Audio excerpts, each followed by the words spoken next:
Well, the latest now on the effort to find out what went wrong on Election Day in Richland County. The Election Commission's attorney, Steve Hamm, released his initial report on some of the problems that led up to that troubled election. Katie McKee is here now with details. Katie, what does the report have to say?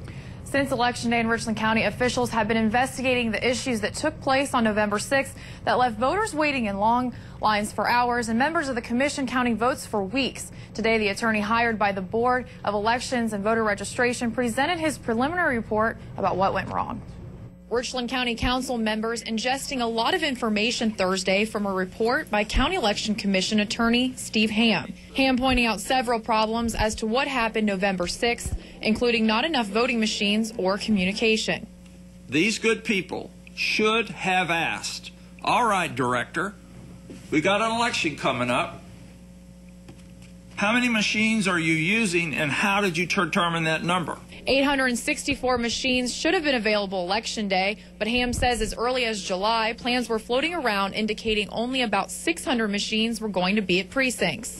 The November 6th election hit an iceberg last summer and nobody noticed all the way up to and including the election. We did not ask questions as to how many machines are you going to put out.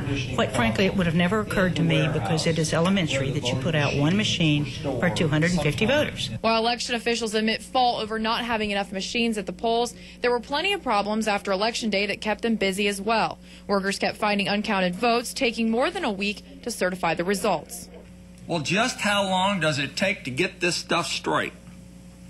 And my answer is, it's going to take whatever time so we absolutely get it straight. Hamm and the Election Commission says they are doing everything they can to thoroughly look into the Election Day issues, hoping to restore integrity and trust from the county's voters. They will meet again December 14th.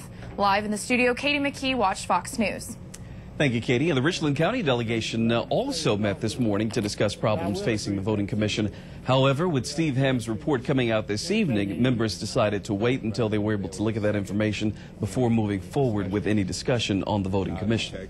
We as a delegation have to make sure that processes are in place, that people have confidence in the procedures in Richland County. We need to get to the bottom of it, find out who was involved in the process, and develop a methodology that this will never, ever happen again. County's legislative delegation plans to review Steve Hamm's report and discuss it with him at its next meeting before